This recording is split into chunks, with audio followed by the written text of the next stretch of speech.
મહત્વના સમાચાર વડોદરા કોર્પોરેશનની સામાન્ય સભામાં ભારે હોબાળાના દ્રશ્યો સામે આવ્યા। ભૂખી કાંસને ડાયવર્ટ કરવા મામલે સભામાં હોબાળો થયો હતો। કોંગ્રેસ કોર્પોરેટરોએ ભારે વિરોધ નોંધાવ્યો હતો। ભૂખી કાંસને ડાયવર્ટ ન કરવા કોંગ્રેસની માંગ છે। ભૂખી કાંસને ડાયવર્ટ કરવાથી નવા વિસ્તારોમાં પૂર આવી શકે છે। સૌથી પહેલા મારા પર જેસીબી ચલાવજો જહા ભરવાડની આ વાત સામે આવી। ભાજપ કોર્પોરેટર મહાવીરસિંહ રાજપુરોહિતનું પણ નિવેદન સામે આવ્યું। ભૂખી કાંસ ડાયવર્ટ કરવાથી પૂરની સમસ્યા દૂર થશે।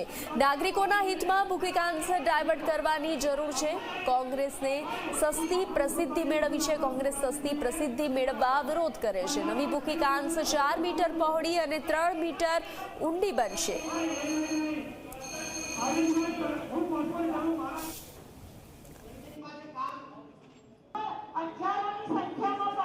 છાણી જગાત નાકાથી નવાયાર્ડ આ કાંસ આખો એટલે કે મોટી ચેનલ જ બનાવવાની। 4.5 મીટરની ચેનલ 3 મીટર ઊંડી એટલે તમે જુઓ કે 15 ફૂટની ઉપરની આખી કાંસ ડાયવર્ટ કરી અને વોર્ડ નંબર 1ના નાગરિકોને ભવિષ્યમાં પૂરની ચપેટમાં લાવી દેવાનું આ પ્લાનિંગ છે।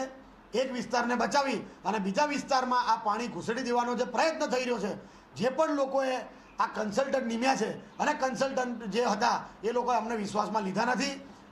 અમને વિશ્વાસમાં લીધા વગર આ પ્રકારના કાર્ય કરવા માટે એ લોકોએ સ્થાયીમાં મંજૂરી આપી છે। એનો અમે આજે સામાન્ય સભામાં વિરોધ કર્યો છે કે ભાઈ આ કામગીરી કોઈ પણ સંજોગોમાં થવી જોઈએ નહીં। તો સુરતના